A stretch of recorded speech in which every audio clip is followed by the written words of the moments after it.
여러분 안녕하세요. 혹시 나는 누구인가? 이런 질문 살면서 한 번쯤은 던져보지 않으셨나요? 근데 만약 이 질문에 대한 오래된 두 가지 답변이 지금 우리가 사는 세상의 모습을 만들었다면 어떨까요? 오늘은 인류의 생각을 완전히 바꿔놓은 두 거인의 어깨 위에서 인간이라는 존재의 비밀을 한번 파헤쳐 보려고 합니다.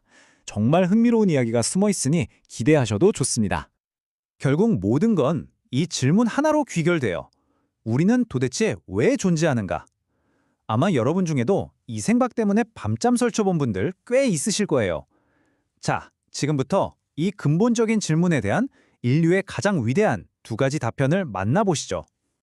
자, 첫 번째 답변을 찾아서 우리 다 같이 고대 그리스로 시간 여행을 한번 떠나볼까요? 주인공은 바로 철학의 아버지 아리스토텔레스입니다.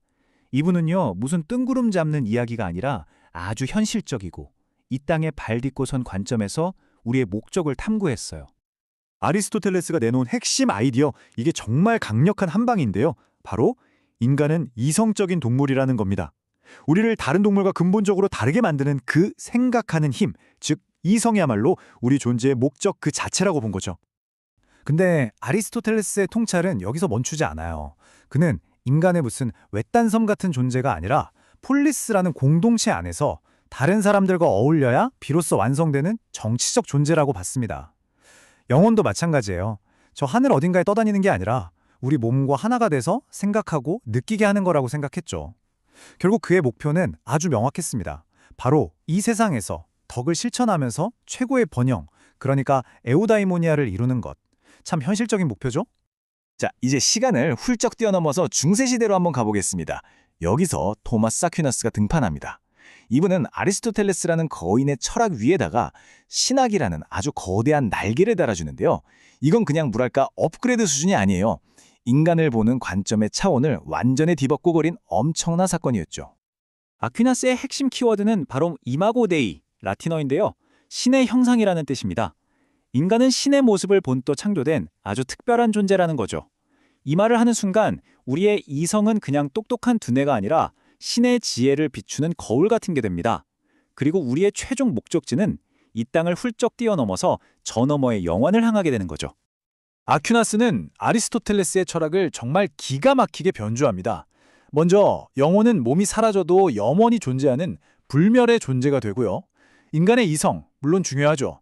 하지만 그것만으로는 부족하고 신의 은총이 더해져야 비로소 완성된다고 봤습니다. 그러니 자연스럽게 우리의 최종 목표도 이 땅에서의 성공을 넘어서 신과 함께하는 영원한 행복이라는 초자연적인 차원으로 바뀌게 되는 겁니다. 자, 이렇게 두 사상을 나란히 놓고 보면 그 차이가 정말 선명하게 보이죠. 아리스토텔레스에게 인간은 이성적 동물로서 자연이라는 땅 위에서 번영하는 게 목표였다면 아퀴나스에게 인간은 신의 형상으로서 자연 위에 은총을 더해서 신과 하나가 되는 초월적인 목표를 향합니다. 말하자면 지상에서의 완성과 하늘을 향한 완성, 이렇게 볼 수 있겠네요. 그런데 이 수천 년 전의 이야기가 오늘날 우리랑 도대체 무슨 상관이 있을까요?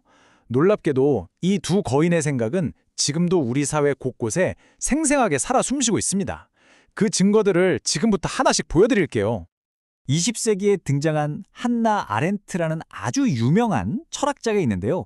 이분은 현대사회의 복잡한 문제를 풀기 위해 놀랍게도 고대의 아리스토텔레스를 수완합니다. 아렌트는 바로 이 말, 인간은 정치적 동물이다라는 오래된 명제에서 현대사회의 희망을 발견했어요. 특히 아렌트는 프락시스라는 개념을 되살렸는데요. 이게 뭐냐면 다른 사람들과 함께 광장에 모여서 자유롭게 토론하고 행동하는 것, 바로 그게 우리를 가장 인간답게 만든다고 강조한 겁니다. 아리스토텔레스의 목소리가 2000년이라는 시간을 훌쩍 뛰어넘어서 다시 울려 퍼진 거죠. 더 놀라운 인물도 있습니다. 누굴까요? 바로 칼 마르크스입니다. 우리가 아는 그 마르크스 맞아요. 그 역시 아리스토텔레스의 인간은 사회적 존재라는 생각에서 아주 큰 영향을 받았습니다. 인간은 혼자서는 절대 완성될 수 없고 공동체 안에서 다른 사람들과 관계를 맺으며 존재한다는 바로 이 생각. 이게 마르크스 사상의 중요한 출발점 중 하나였어요. 다만 마르크스는 여기서 한 걸음 더 나아가죠. 그 핵심을 정치적인 행위가 아니라 바로 노동으로 봤습니다. 도구를 사용해서 무언가를 만들어내는 호모 파베르, 즉 만드는 인간이야말로 인간의 본질이라고 재해석한 거예요. 그렇다면 아퀴나스의 유산은 어떻게 이어졌을까요? 그 흔적은 20세기 철학자 마르틴 부버에게서 아주 뚜렷하게 찾아볼 수 있습니다. 그는 모든 인간이 신의 형상을 닮았기 때문에 그 자체로 고유한 존엄성을 지닌다는 아퀴나스의 신학적인 아이디어를 그대로 이어받았습니다. 그리고 이 아이디어를 정말 멋지게 발전시킨 게 바로 그 유명한 나-너 관계라는 개념이에요. 부버는 진정한 나는 혼자 있을 때가 아니라 상대를 인격적으로 온전히 존중하며 깊은 관계를 맺는 너와의 만남 속에서 비로소 발견된다고 말했죠. 신 앞에서의 존엄성이 이제 인간과 인간 사이의 존엄성으로 이어진 셈입니다. 자, 그럼 이렇게 한번 정리해 볼까요? 우리가 살펴본 것처럼 한나 아렌트나 칼 마르크스는 아리스토텔레스의 전통 위에 서 있고요. 마르틴 부버 같은 사상가는 아퀴나스의 전통 위에 서서 자신들의 생각을 펼쳤습니다. 그러니까 두 개의 거대한 물줄기가 현대까지 계속해서 흐르고 있는 거죠. 자, 이제 긴 여정의 거의 끝에 다다랐습니다. 우리는 인간이란 무엇인가라는 아주 오래된 질문을 따라서 역사 속에 놓인 두 개의 거대한 길을 함께 걸어왔습니다. 이 모든 이야기가 우리에게 정말 중요한 이유는 이게 그냥 과거에 박제된 이야기가 아니기 때문입니다. 어쩌면 지금 여러분의 생각, 여러분의 세계관도 이 두 길 중 하나에 깊이 뿌리내리고 있을지 몰라요. 현실 세계에서 이성과 공동체를 통해 나를 완성하려는 길, 그리고 그 위에 초월적인 의미와 영원한 목적을 더하려는 길. 여러분은 어느 쪽에 더 마음이 가시나요?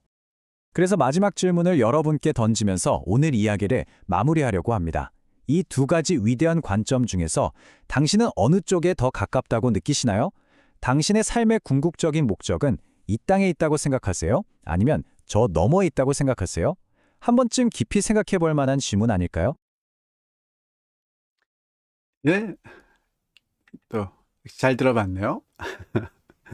아까 뱅스님이 이 AI가 신앙적으로 괜찮냐 물어봐 주셨는데 뭐 이런 면에서는 뭐 괜찮은 면도 있네요. 잘 사용해 볼 수 있고 또 잘 정리를 해주죠.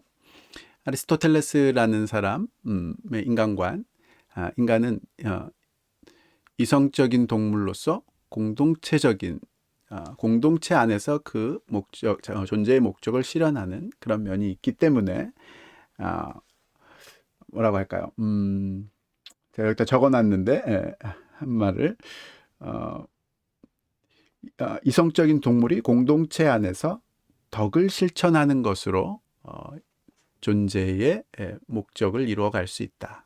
이게 이제 아리스토텔레스의 인간관이라면 그것을 잘 계승을 했지만 그것을 변주했다 또는 초월했다.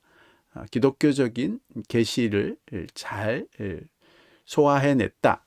이렇게 보여지는 사람이 이제 아퀴나스라는 거죠. 그래서 그 아퀴나스는 인간은 단순히 이성적인 동물이 아니라 하나님의 형상, 즉 이성이 있다면 그것은 하나님의 그림자, 하나님의 능력을 그림자처럼 부여받은 그런 요소인 거고, 그것을 통해서 그래서 그 이성과 하나님이 주시는 은총, 은혜를 통해서 결국 하나님과 하나가 되는 것, 하나님을 만나는 것, 구원받는 것, 그것이 인간의 존재의 목적이다. 이렇게 설명을 했다는 거죠.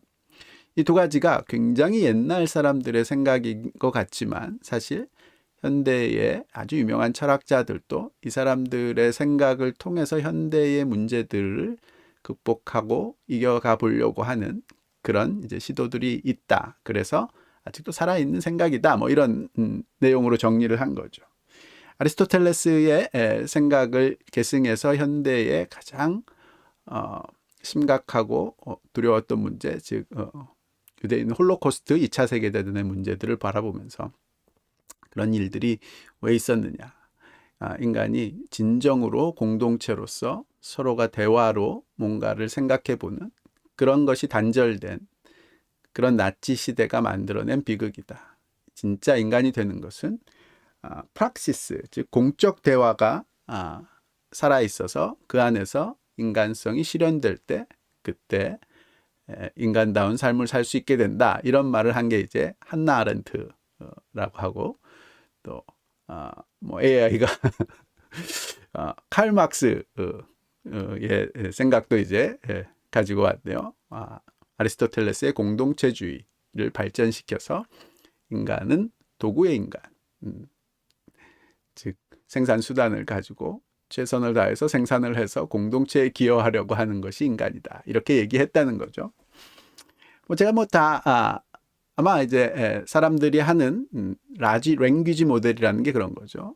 인터넷이라든지 문서 같은 데에서 있는 사람들이 하는 말들을 정리한 것. 그래서 대부분의 사람들이 많은 사람들이 표현하려고 하는 것을 이제 확률적으로 제일 높은 것을 정리해서 가져다 주는 거기 때문에 현대인들은 이제 아리스토텔레스와 칼 마르크스 이렇게 연결시키는 사람들이 이제 많이 있다. 이런 걸 이제 유추해 보게 되네요. 어쨌든 이제 한나 아렌트, 칼 마르크스 이런 사람들이 이 아리스토텔레스의 인간관을 적극적으로 받아들이려고 하는 그런 면으로 현대에 되살리려고 하는 면이 있다면 아퀴나스의 생각을 되살리려고 하는 사람들은 당연히 기독교인들이겠죠. 그렇지만 이제 기독교인들보다 일반적인 철학자들 중에서 이제 하나를 골라왔네요. 마틴 부버, 유대교 철학자이고 실존주의 철학자이죠. 인간이 소외를 겪는 것은 관계가 나와 그것, 1인칭 관계와 3인칭 관계를 맺기 때문이다. 그래서 나와 너라는 1인칭과 2인칭의 관계로 관계를 업그레이드할 때 그 관계를 말하자면 차원을 변화시킬 때 우리가 진정으로 인간다움을 누릴 수 있게 된다. 뭐 이런 식의 생각들을 했던 마틴 부버. 굉장히 유명한 사람인데 그 사람을 가져다가 아퀴나스가 아직도 현대에게 영향을 미친다. 뭐 이렇게 이제 결론을 내줬는데 뭐 결론 자체는 이제 약간 어떻게든 연결시켜 보려는 그런 부분들이 보여지는 것 같기는 한데요. 뭐 그 결론 중에서 내용은 아직 아리스토텔레스와 아퀴나스의 생각은 현대인들에게도 살아있는 그런 생각이다. 이것이 이제 핵심이겠죠. 잘 들어봤네요.